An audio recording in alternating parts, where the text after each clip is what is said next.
마음 내게 주소서, 이러한 제목으로 말씀을 같이 한번 나누겠습니다.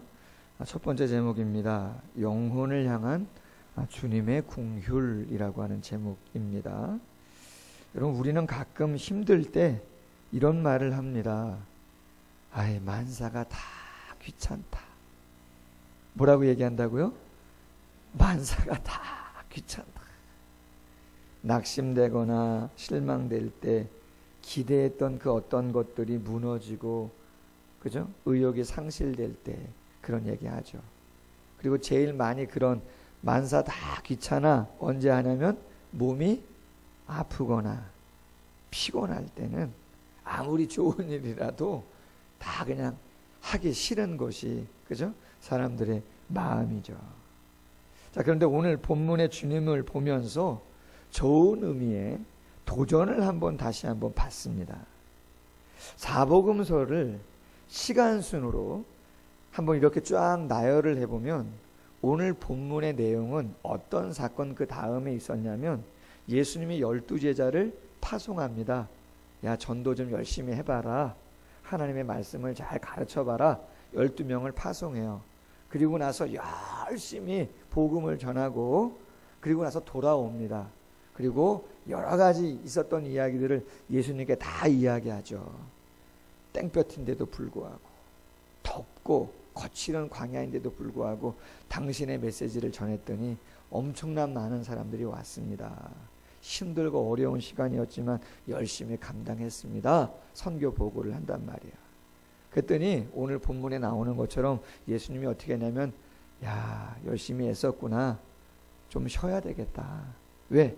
밥 먹을 겨를도 없이 애쓰고 힘썼으니까 조금 더 가면 탈진해서 안 되겠다. 그래가지고 제자들을 배에 태웁니다. 야, 배 타라. 그리고 건너편으로 좀 가자. 한적한 곳에 가서 좀 쉬고 먹을 것도 먹고 재충전하고 와야 되겠다. 그래서 떠난단 말이죠. 자, 그런데 희한한 것은 어떻게 사람들이 예수님이 가는 그 동선을 알아가지고 벳세다 들녘에 가기 전에 벌써 소문이 퍼져가지고 고울고울해서 마을 사람들은 다 모여가지고 예수님이 배에서 내리기도 전에 벌써 어서 오시라고, 할렐루야, 어서 내리시라고 수많은 사람이 벌써 다, 그죠? 모여와 있는 거예요.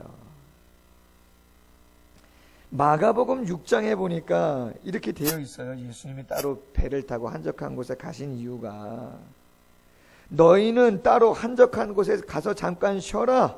오고 가는 사람이 많아 음식 먹을 겨를도 없다. 배를 타고 한적한 곳에 갈새 그들이 가는 것을 보고 많은 사람이 그들인 줄 안지라 모든 고을로부터 도보로 그곳에 달려와 그들보다 먼저 갔더라. 할렐루야.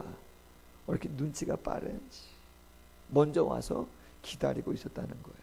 그럼 여러분 같으면 딱 드는 마음은 솔직히 어떤 마음이겠어요? 저는 약간 좀 짜증이 조금 났을까? 죄송합니다. 그렇잖아요. 모처럼 쉬는 건데 잠깐 쉬려고 간 거 아닙니까? 밥도 못 먹었잖아요. 얼마나 힘들어요.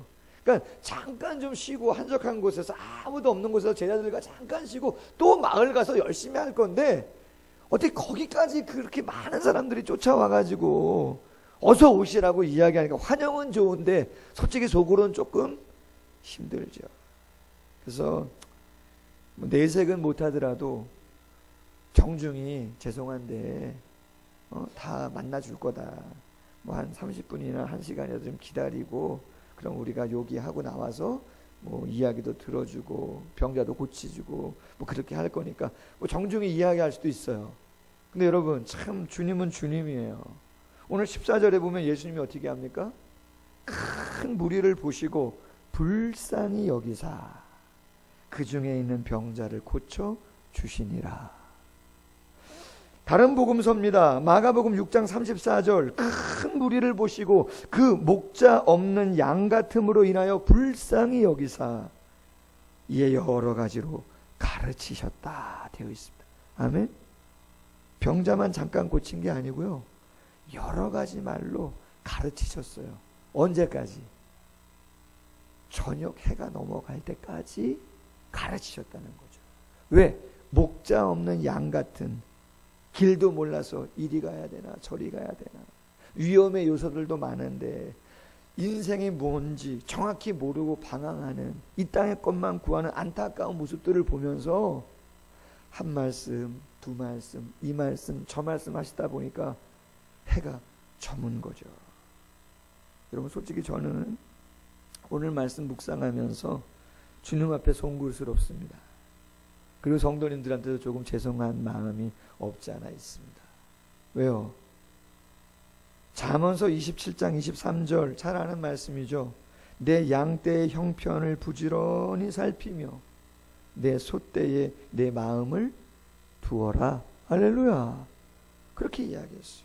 내 소떼와 내 양떼에 마음을 둬라. 부지런히 형편을 좀 살펴봐라. 그것이 리더의, 그것이 가장의, 지도자의 모습이다 라고 하는 거예요. 그러나 안타까운 것은 힘들거나 피곤하면 가끔은 소홀할 때가 있다는 거죠. 그런데 주님은 역시 주님이시죠. 애쓰고 있지만 영혼에 대한 사랑이 부족할 때가 있는데, 여러분, 정말 이 시대에 우리가 놓지 않아야 되는 기도 제목은 영혼을 좀 사랑하게 해달라는 기도의 제목인 줄로 믿습니다. 여러분, 예수님이 마태복음에서 이런 말씀을 했어요. 마지막 시대에 어려운 시대가 올 건데 그때는 어떤 모습으로 펼쳐질 거냐. 마태복음 24장 12절, 불법이 성함으로 많은 사람의 사랑이 식어지리라. 뭐가 식어져요? 근데 사랑이 왜 식어진답니까? 불법이 성함으로. 여러분, 세상 가만히 보세요. 이제 대선 전국이에요. 얼마 안 남았어요. 지도자를 뽑아요. 근데 여러분, 잘 뽑아야죠. 여러분, 투표 꼭 하십시오. 아멘? 투표 꼭 하십시오. 꼭 하셔야죠. 뭐 어느 당인지 제가 잘 모르겠지만, 어느 후보를 지지하는지 모르겠지만 투표를 꼭 하십시오. 근데 그렇게 열심히 투표하시라고 이야기해도 80% 정도 나오면 잘 나오는 것이라고 이야기하고 넘어가면 뭐 귀한 거라고 이야기하는데, 왜 투표에 가지 않고, 왜 그렇습니까? 실망하는 마음이 많이 있죠. 선거 때는 막 뽑아달라, 인정해달라고 이야기하는데 투표 끝나고 나면 많은 사람들이 어떤 거예요? 지켜요, 안 지켜요? 공약도 안 지키고, 공약만 안 지키는 거 아니라 실망스러운 이런저런 일들을 하니까, 불법이 성하니까, 가진 자가 더한 것 같으니까 속상한 거죠. 그러다 보니까 저마다 다른 사람에 대한 배려라든가 섬김이라든가 애씀 하려 그래야 안 해요? 안 하죠. 그런 사람이 바보 같은 거죠. 그러다 보니까 다 자기만을 사랑하는 것이죠. 바울도 마지막 시대의 아픔을 이야기하면서 디모데후서 3장 1절에 말합니다. 말세에 고통하는 때가 이르는데 그때는 어떤 모습인가? 사람들이 자기를 사랑하며 돈을 사랑하며 자랑하며. 첫 번째가 뭡니까? 자기 사랑이에요. 이기적인 거죠. 자연적으로 그럴 수밖에 없다는 거죠. 제가 새벽 예배하고 금요 기도회 때 잠깐 말씀드렸었는데, 지난주에 인터넷 기사 중에 코리아나 호텔, 아시는 분 아실 거예요. 코리아나 호텔 사장 되시는 분의 아내가 작년에 한강에서 투신했습니다. 근데 그때는 그냥 묻혔습니다. 그냥 무혐의였어요. 근데 1년 지났는데 얼마 전에 그 돌아가신 그 코리아 호텔 사장의 아내가 투신했는데, 그 친정 어머님이 사위에게 쓴 편지, 그리고 그때 있었던 여러 가지 정황들, 뭐 CCTV 여러 가지 것들, 왜 그 아내가 투신할 수밖에 없었는지 이제 검찰이 조사하면 알겠지만, 주장은 뭐냐면 그 자택 지하에 감옥 같은 것을 만들어 놓고 감금과 폭행, 폭언이 심하게 있었다. 40여일이 넘는 시간 동안. 남편이 어떻게 그럽니까? 더군다나 아들과 딸들도 거기에 합쳐 있다는 거죠. 그러니까 세상의 모습이 너무나 불법과 강팍한 마음들이 너무나 많다 보니까 사람들의 마음이 다른 그 누구에게, 가족도 깨어지는 판인데 그 누구에게 마음을 써서 긍휼히 여기고 도와주고 사랑하고 섬기겠는가라고 하는 것이죠.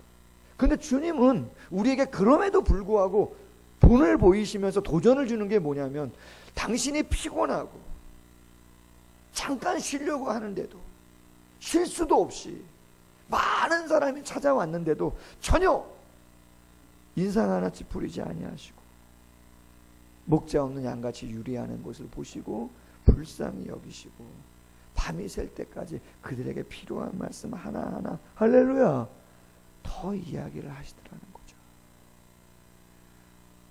여러분, 목사도 그렇고 교회도 그렇고 정말 교회됨과 목사됨과 영향력은 이 사랑과 공일 속에서 나오는 줄로 믿습니다.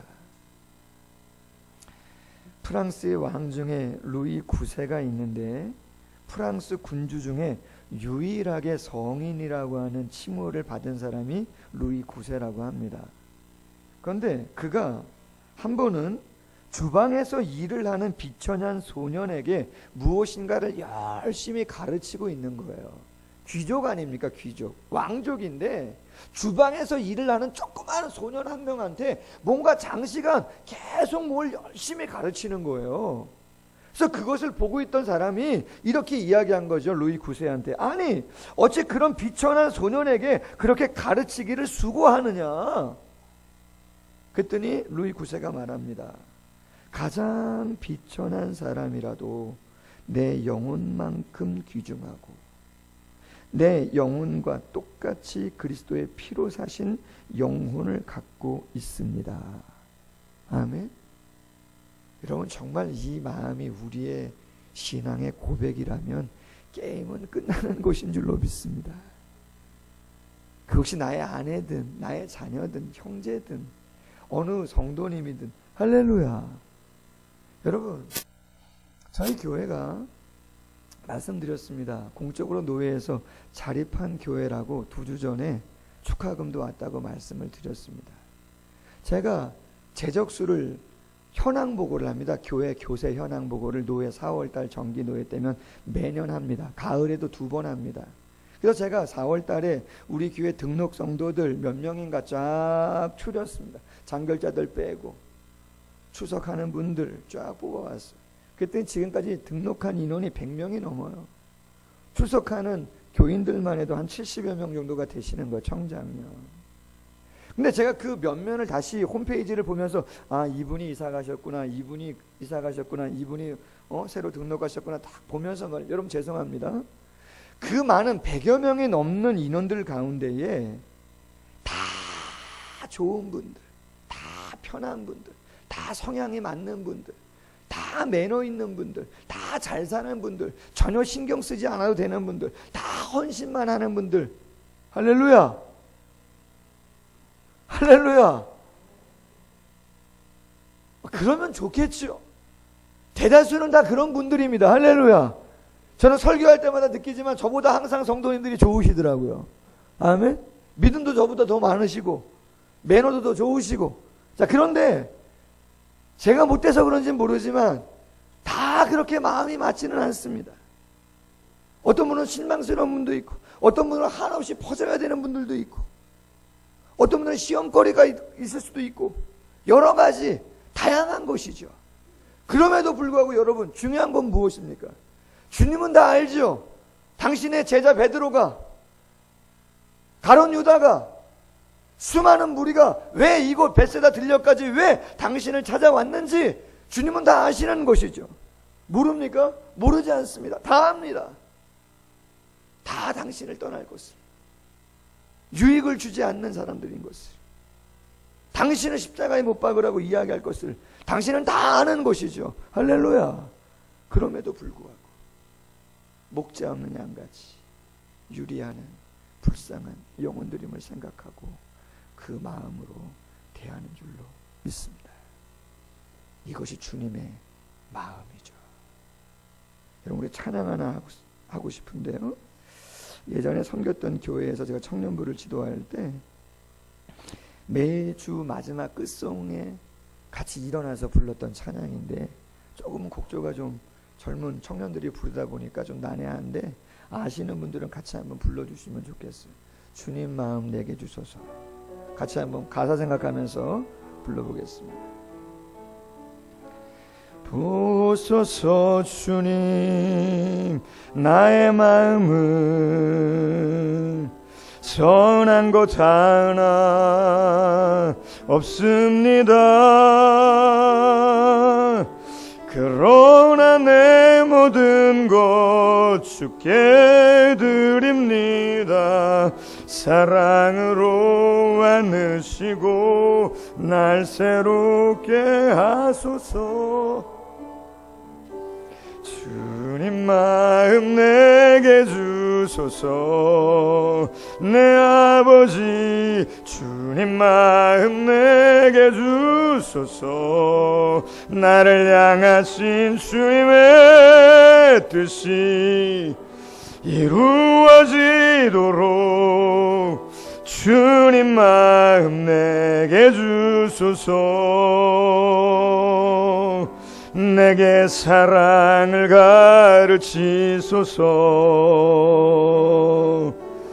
당신의 마음으로 용서하게 하소서. 주의 성령 내게 채우사 주의 길 가게 하소서. 주님 당신 마음 주소서. 주님 마음 내게 주소서. 내 아버지 주님 마음 내게 주소서. 나를 향하신 주님의 뜻이 이루어지도록 주님 마음 내게 주소서. 할렐루야. 1부 때는 조금 더 은혜스러웠습니다. 틀리지도 않았는데 죄송합니다. 제가 음을 좀 목소리가 떨어지다 보니까 잘 죄송합니다. 여러분 찬양의 가사가 그렇습니다. 보소서 주님 나의 마음을 선한 것 하나 없습니다. 그러나 내 모든 것 주께 드립니다. 사랑으로 안으시고 날 새롭게 하소서. 주님 마음 내게 주소서. 내 아버지 주님 마음 내게 주소서. 나를 향하신 주님의 뜻이 이루어지도록 주님 마음 내게 주소서. 내게 사랑을 가르치소서. 당신의 마음으로 용서하게 하소서. 주의 성령 내게 채우사 주의 길 가게 하소서. 주님 당신 마음 주소서. 할렐루야. 베세다 들려 오병이어의 기적을 생각할 때마다 영혼을 향한 그 긍휼과 사랑의 마음이 주님의 마음이다 생각하시고 기도 제목 삼으실 수 있기를 소원합니다. 두 번째 제목입니다. 작은 것을 귀히 보시는 주님의 마음이라는 제목입니다. 영혼을 향한 마음이 얼마나 간절하셨든지 시간 가는 줄 모르고 피곤한 중에도 열띤 강해를 했습니다. 저녁이 됐습니다. 인원이 몇 명이라고요? 5,000명 이상입니다. 성인 남자만 5,000명 이상이에요. 제자들이 예수님께 와서 말을 합니다. 15절에 이곳은 빈들입니다. 이미 저물었습니다. 마을에 들어가서 먹을 것을 사 먹도록 다 보내심이 마땅합니다. 당연한 이야기죠. 주님이 말합니다. 16절에 갈 것 없다. 너희가 먹을 것을 줘라. 황당하죠. 제자들이 말합니다. 아니 우리에게 있는 것은 고작 보리떡 5개, 물고기 2마리밖에 안 되는데 어떻게 합니까? 요한복음에서는 이 장면을 이렇게 표현합니다. 요한복음 6장 5절에 보니까 예수께서 눈을 들어 큰 무리가 자기에게로 오는 것을 보시고 빌립에게 이르시되 우리가 어디서 떡을 사서 이 사람들을 먹이겠느냐 하시니. 누가 말한 거예요? 예수님이 빌립에게 야 우리가 어디서 떡을 사가지고 이 많은 사람들을 먹일 수 있겠느냐? 예수님이 빌립에게 물은 거예요. 근데 그 다음 구절이 이렇게 되어 있습니다. 이렇게 말씀을 하심은 친히 어떻게 하실지를 아시고 빌립을 시험하고자 하심이라. 아멘. 이렇게 말하신 것은 제자들이 어떻게 할 줄을 아시고 뿐만 아니라 당신이 어떻게 해야겠다라고 하는 것을 작정하시고 나서 빌립을 시험하고자 그렇게 이야기를 했다는 거예요. 이 녀석들 어떻게 하나 한번 보자. 그런데 당신은 대책이 있어요, 없어요? 대책을 갖고 계시다는 것이죠. 그랬더니 빌립이 말합니다. 아니, 각 사람으로 조금씩 받게 할지라도 200데나리온, 1데나리온이 한 사람의 하루의 노동 삭시입니다. 15만 원을 계산하면 3천만 원입니다. 200데나리온 3천만 원이 있어도 이 5천 명 한꺼번에 먹이는 거 쉽지 않은데 어디서. 제자 안드레는 말합니다. 보리도 5개, 물고기 2마리밖에 없습니다. 여러분, 우리도 다 벳세다 들녘에 있습니다. 먹을 때가 됐는데, 필요한 게 있는데 상황은 아닌 거죠. 뭐 나올 데가 별로 없는 것입니다. 그러나 여러분, 주님은 큰 그 어떤 것을 보시기보다는 작은 것부터 보십니다. 아멘? 어린아이는 들이잖아요. 여러분, 솔직히 어린아이만 갖고 왔겠습니까? 그 수많은 사람 중에 솔직히? 그렇잖아요. 성인 남자만 5천 명인데 예수님 만나러 갔단 말이에요. 한두 번 예수님 만났습니까? 예수님이 한두 번 가르쳤습니까? 그러면 간식도 필요하고 물도 필요하고 이것저것 좀 필요할 거가 다 알 거예요. 여러분, 야유회 가는데 교회에서 준비한다고 하지만 따로 이런 거 저런 거 애들 위해서 준비해야 하네요. 준비하거든요. 그런데 정작 예수님에게 내놓은 사람은 누구만이에요? 어린아이 1명. 가장 평범한 음식이에요. 보리떡. 가난한 서민들이 먹던 거예요. 보리떡, 물고기. 그냥 평상적인 거예요. 특별한 음식도 아니에요. 그거 주님께 드린 거예요. 그랬더니 주님이 그것을 가지고 당신의 능력을 행하시더라는 거죠. 아멘. 여러분, 교회의 파워는요, 교회의 능력은 믿음을 가지고 도전하는 데 있습니다. 아멘. 믿음을 가지고 순종하고 도전하는 데 있습니다. 그래야 하나님이 내 삶에 간섭합니다. 그래야 내 삶에 역사합니다. 다음 주에는 떡을 한번 해야 되겠죠, 저희 교회. 그래도 자립했다고 하는데 할렐루야. 이거 뭐 공식적인 거니까 객관적으로 봤을 때 제가 볼 땐 조금 아닌 것 같은데, 그래도 뭐 노회에서 객관적으로 다 순행 나와가지고 다 보시고 한 거니까. 그리고 교회 설립도 저희는 2012년 10월 달에 이사 와서 첫 예배 드렸지만 우리 교회 공식 설립은 언제입니까? 2013년 1월 12일 날이에요. 왜요? 노회 전도부에서 공식적으로 와서 설립 예배를 드렸기 때문에. 할렐루야. 그러니까 모든 건 공식적인 게 노회에 따라서 가는 거기 때문에 설립했다고 봐야죠. 할렐루야. 그래서 뭐 걱정할 건 없습니다. 그래서 떡을 한번 하겠는데, 여러분 4년 조금 더 됐습니다. 5년 차입니다. 여러분, 우리 홈피 보시면 알겠지만 2012년 10월 14일 날 첫 주일을 맞았습니다. 교육감은 유초등부실이죠. 유치부실이요, 지금은. 거기서 첫 예배들, 그때 장의자도 없었습니다. 본당 건축도 안 돼 있었습니다. 장모님까지 해서 우리 아이들까지 해서 총 9명 예배 드렸습니다. 홍옥표 성도님, 정희진 청년, 차은주 자매, 차윤아 성도님, 딱 9명. 상가 갈 수도 있지만 뭐 상가 가서 세를 내나 그냥 부지를 매입해서 이자를 내나 뭐 비슷하겠다. 조금 좋은 상가 얻었다 치자. 할렐루야. 그래서 온 거예요. 달마다 그 당시에는 환율이 높았어요. 5년 전만 해도. 쉽지 않았죠. 어떻게 왔을까? 적은 것 드린 겁니다. 아멘? 적은 것 먼저 드린 겁니다. 그 다음은 하나님이 알아서 하시라고 그냥 적은 것 먼저 드린 겁니다. 하나님이 그거 보시고, 말씀드렸잖아요. 전화 한 통 한 적 없다고. 정말입니다. 편지 한 장 쓴 적 없습니다. 다른 교회나 동기들이나 그 누구에게도.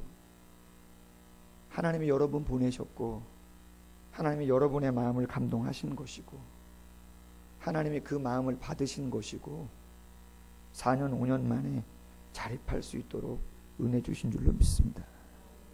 그 이상도 그 이하도 아니죠.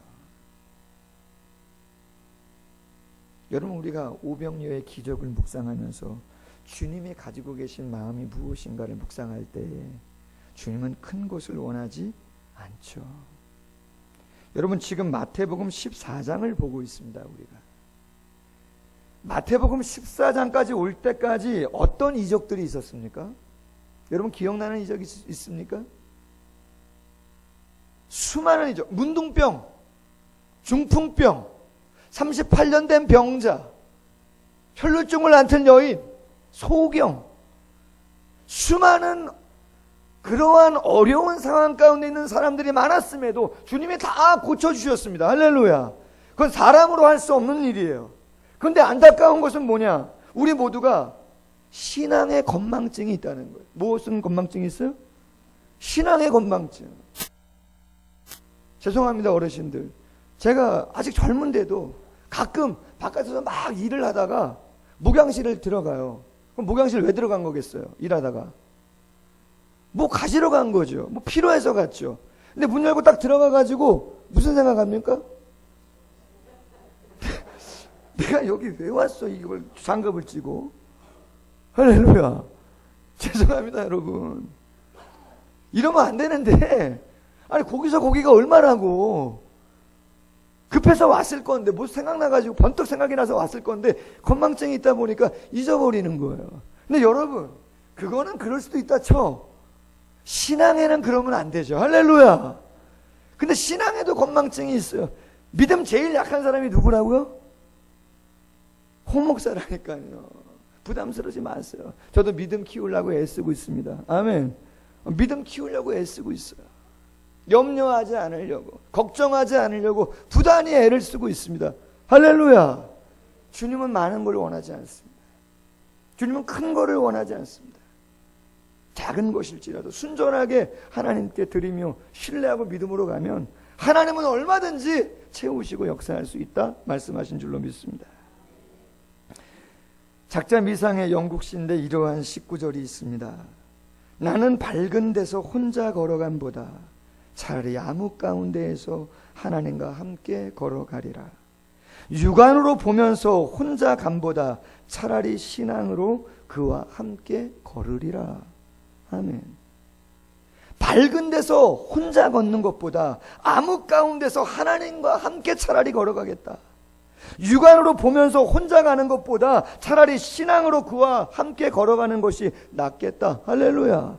시편의 기자도 시편 139편에서 이렇게 고백합니다. 내가 혹시 말하기를 흑암이 반드시 나를 덮고 나를 두른 빛은 밤이 되리라 할지라도 주에게서는 흑암이 숨기지 못하며 밤이 낮과 같이 비추이나니 주에게는 흑암과 빛이 같음이니이다. 아멘. 우리는 어두우면 걱정하죠. 보이지 않으면 막막해하죠. 당연하죠. 그러나 시편의 기자는 말합니다. 시인은 말합니다. 주님과 함께 간다면 밤이나 낮이나 상관없다. 할렐루야. 아무리 밝아도 주님이 함께 가시지 않는다면 나는 밝음을 포기하고 어둠일지라도 난 그 길을 주님과 같이 가겠다. 할렐루야. 그 말하고 있는 것이죠. 오병이어의 기적, 베세다 들녘을 생각하시면서 주님이 우리에게 원하시는 마음이 무엇인지 주님 그 마음 주옵소서. 기도 제목 되길 소원합니다. 마지막 한 가지 성경 구절 한번 찾아보고 말씀을 맺을까 합니다. 여러분, 요한복음 6장에 있는 말씀 같이 한번 보겠습니다. 요한복음 6장 48절이야.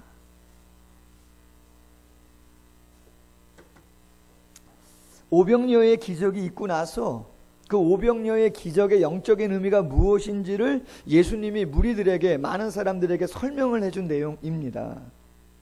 48절 이하, 내가 곧 생명의 떡이니라.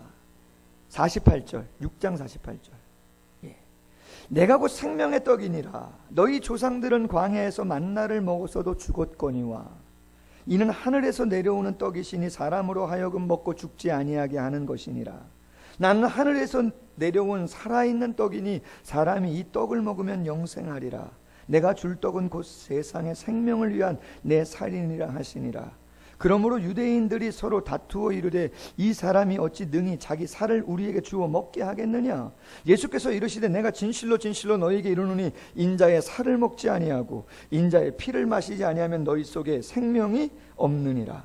내 살을 먹고 내 피를 마시는 자는 영생을 가졌고 마지막 날에 내가 그를 다시 살리리니 내 살은 참된 양식이요 내 피는 참된 음료로다. 내 살을 먹고 내 피를 마시는 자는 내 안에 거하고 나도 그 안에 거하나니 살아계신 아버지께서 나를 보내심에 내가 아버지로 말미암아 사는 것 같이 나를 먹는 그 사람도 나로 말미암아 살리라. 58절 같이 읽겠습니다. 이것은 하늘에서 내려온 떡이니 조상들이 먹고도 죽은 그것과 같이 아니하여 이 떡을 먹는 자는 영원히 살리라. 할렐루야. 여기 보세요. 오병이어의 기적을 통해서 말씀하시고자 하시는 주님의 메시지는 이거죠. 피로를 안다, 채우겠다. 그러나 출애굽 시대에 이스라엘 백성이 만나를 먹고 40년 동안 200명이 먹고 살아 놀라운 기적을 체험했지만 출애굽 1세대는 강야에서 다 어떻게 됐습니까?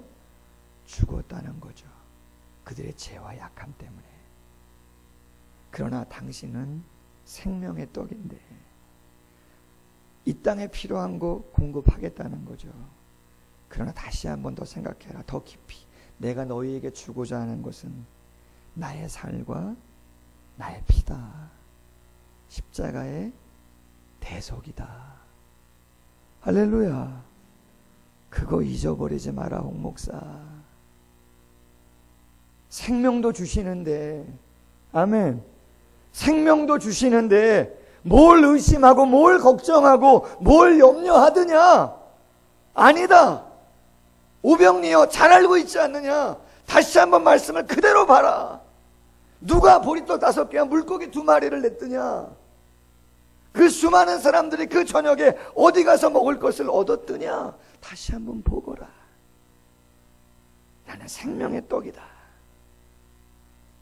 너의 영적인 부분까지도 다 책임질 수 있다. 그 사랑 꽉 붙잡고 믿음으로 선포하고 살아라. 할렐루야. 그 이상도 그 이하도 아닌 것이죠. 여러분, 바라기는 우리 모두가 오병이어의 기적을 너무나 잘 알고 있는데 과연 주님이 오병이어의 기적을 통해서 우리에게 말씀하시고자 하시는 당신의 말씀, 그 간절한 마음이 무엇인가? 첫째는 당신이 그렇게 피곤하고 힘겹고 어려운데도 영혼들에 대한 사랑을 포기하지 않은 줄로 믿습니다. 긍휼히 여기서 내가 피곤해서 좀 더 건강하면 좋은데, 좀 더 가지고 있으면 좋고, 달란트가 많으면 좋은데 잘하지 못해서 죄송한 마음이 있으면 다 되어지는 줄로 믿습니다. 작은 것일지라도 주님께 드린다면 주님은 드리기 전에 다 당신이 생각하고 계신 줄로 믿습니다. 그리고 당신의 능력을 주시는 것이죠. 그리고 이 땅의 피로보다 더 중요한 건 당신의 생명의 떡이다. 우리의 죄와 사망의 문제를 해결하신 그 사랑을 당신의 죽음으로 허락해 주셨다면 외롭지 말고 두려워하지 말고 담대하게 삶을 감당하는 이 마음, 우리 마음에 심기를 주님이 원하신 줄로 믿습니다. 담대하게 감당하는 모두가 되기를 주님의 이름으로 소원합니다. 이 말씀을 묵상하면서 같이 한번 기도하겠습니다. 여러분, 너무나 잘 아는 오병이어의 기적입니다. 근데 그 벳세다 들녘의 상황은 처음에 예수님과 제자들이 원했던 그러한 상황은 아니었습니다. 감당할 수 있는 그러한 육체적인 상태는 아니었습니다. 어떻게 보면 인간적인 감정도 쉽지만은 않은 시간이었습니다. 그러나 주님은 역시 주님이시기에 그 영혼들을 보시자마자 불쌍한 마음이 먼저 들었고 안타까운 마음이 먼저 들었습니다. 정말 중요한 게 있는데, 정말 영원한 것이 있는데, 당신의 사랑이 끝이 없는데, 당신의 능력이 한이 없는데 방황하고 있는, 안타까움 가운데 있는 그 영혼들에 대한 긍휼이, 그 사랑이 있었습니다. 여러분, 마지막 때 주님도 말씀하시고 바울도 이야기합니다. 불법의 성함으로 말미암아 고통하는 때는 다 자기를 사랑하고 사랑에 식어들 수밖에 없다는데, 하나님 영혼에 대한 사랑 잊지 않게 해 주시옵소서. 우리에게 사랑을 가르쳐 주시옵소서. 작은 것부터 하나님의 능력을 믿고 나아가게 하시고 생명의 떡 되신 주님께 온전히 맡길 수 있는 우리 모두가 되어지게 하여 주옵소서. 말씀 묵상하면서 통성으로 한번 기도합니다. 아버지 하나님,